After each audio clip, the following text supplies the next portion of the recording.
Tiyasha time story নতুন একটা ভিডিওতে আপনাদের সবাইকে স্বাগত জানাচ্ছি। আশা করছি সবাই ভালো আছেন, সুস্থ আছেন। আমার শরীরটা আগের থেকে একটু ভালো হয়েছে। প্রচুর পরিমাণে ঠান্ডা লেগে গেছিলো, মুখ চোখ একদম শুকিয়ে গেছে। তো যাই হোক, আজকে কিন্তু ঠাকুর দালানে সমস্ত লাইটের কাজ হয়ে গেছে। এখানে ঝাড়বাতি লাগিয়ে দিয়েছে, যেখানে যেখানে লাইট লাগানো ছিল সেগুলো সমস্ত লাগিয়ে দিয়েছে। এদিকেও ঝাড়বাতি লাগিয়েছে, পাখা লাগিয়েছে, সেগুলো সমস্ত হয়ে গেছে। আর এই যে ননিকে নিয়ে আমি একটুখানি ঘুরে বেড়াচ্ছিলাম। আর আজকে কিন্তু নাড়ুও তৈরি হবে। তো লাইটের কাজগুলো সমস্তই হয়ে গেছে, ভেতরেও ঝাড়বাতি দিয়েছে। আর এখানে মাকে দেখুন সাজানো তো হয়ে গেছে, মাকে মা যে চৌকি আছে সেখানে তুলেও দিয়েছে। তারপরে চলে এসেছি নাড়ুর এখানে, নাড়ুর পাক দেখতে। তো আমি যখন এসেছি তখন এক পাক সাদা নাড়ু হয়ে গেছে, আর এক পাক যে সাদা নাড়ু সেইটা হচ্ছে। তো এখানে নারকোল কুড়ছে। তো আমি জিজ্ঞাসা করলাম যে কতগুলো নারকেলের নাড়ু, তো বললো 120টা। তো প্রতি বছর 105টা 10টা মতো হয়, এবারে অনেকটা বেশি হয়েছে। তো এই কাকুগুলো সকাল থেকে এসছে, প্রায় ওরা নাকি 6:30টার সময় এসেছে। আর যখন ভিডিওটা করছি তখন বাজে 12:30 মতো, মানে তখনও নারকেল কোড়া শেষ হয়নি। এতগুলো নারকেল আর এতগুলো লোক মিলে মানে কোড়াকুড়ি করছে আর কি। তো এখানে একটা পাক হয়ে গেছে, নামিয়ে দিয়েছে।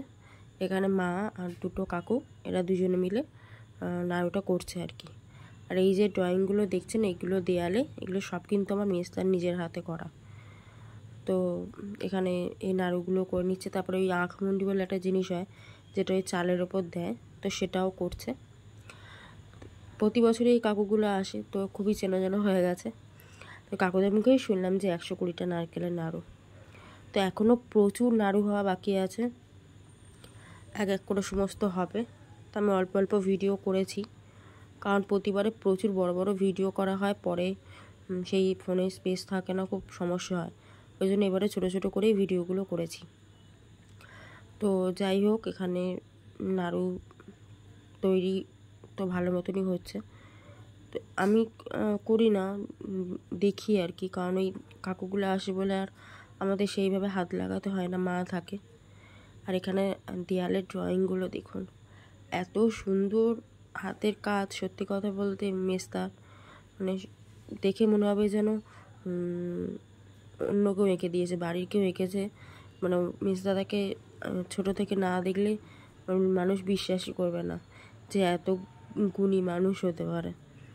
সব কিন্তু দাদার তৈরি। তো এখানে আর এক পাক যে চিনির নাড়ু, সেটা হচ্ছে। তো এই নাড়ুর মধ্যে তো অনেক কিছু মেশাতে হয়, সেগুলো সমস্তটাই হচ্ছে। আর এখানে নাড়ু হয়ে গেছে, এই শ্যামা কাকা নাড়ু হাঁড়ির মধ্যে তুলে ফেলছে, কারণ বড় বড় হাঁড়িতে করে নাড়ুগুলো সমস্ত স্টোর করে রাখা হয়। সারা পুজোতে এই নাড়ু মাকে দেওয়া হয় আর কি। তো যাই হোক, এদিকে তো দেখছি আরও এক থালা নাড়ু নিয়ে চলে এসছে, সেগুলো সমস্ত অন্য হাঁড়ির মধ্যে ভরবে। তারপর আমি একটু এদিক ওদিক ঘুরছিলাম, তারপর দেখলাম এখানে মানে গুড়ের যে নাড়ু আর কি, সেটাও 3 থালা মতো হয়ে গেছে, পাকানো হয়ে গেছে। তো আমি মাঝখানে একটুখানি এদিক ওদিক ঘুরছিলাম, ওই জন্য আর ওই ভিডিওটা করা হয়নি।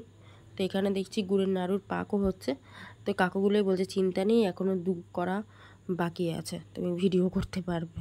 ওরাও দেখছে যে শুধু ভিডিওই করে যায়। আর এদিকে এসছি ঠাকুর দালানে। ঠাকুর দালানে এসে দেখছি মেজদাদা ঠাকুরের বাইরে যে ফুলের সাজটা হয় ওটা করছে। তো এই একটা মানুষ যার মধ্যে অসম্ভব ধৈর্য, একটা একটা করে এই ঠাকুরের সাজ করা কিন্তু মুখের কথা না, পুরো মায়ের সাজ কিন্তু মেজদা নিজের হাতে করেছে। এমনকি তার আগের বছর থেকে করে যাচ্ছে। তো এই শ্যামা কাকুর সাথে খুব ইয়ার্কি হয়, তো শ্যামা কাকুর সাথে গল্প টল্প করছিলাম। তো এখানে তো মেজদাদা সাজাচ্ছে, পুরো সাজানো কমপ্লিট হয়ে গেলে আপনাদের সাথে শেয়ার করব। আর এখানে মানু ঘুরছে, তো মানুর হাতে একটা গোলাপ ফুল ছিল, তো সেই গোলাপ ফুলটা মানু আমার মাথায় দেবেই। তো আমি ওকে বলছি তুই ওটা দেখা ভালো করে, তো ওই গোলাপ ফুল দেখাচ্ছে। তারপরে এদিক ওদিক করতে গিয়ে আবার নাড়ুর কাছে চলে এসেছি। নাড়ুর কাছে এসে দেখছি যে তখনও ওরা গুড়ের নাড়ু করে যাচ্ছে, এরপর তিলের নাড়ু হওয়া বাকি আছে।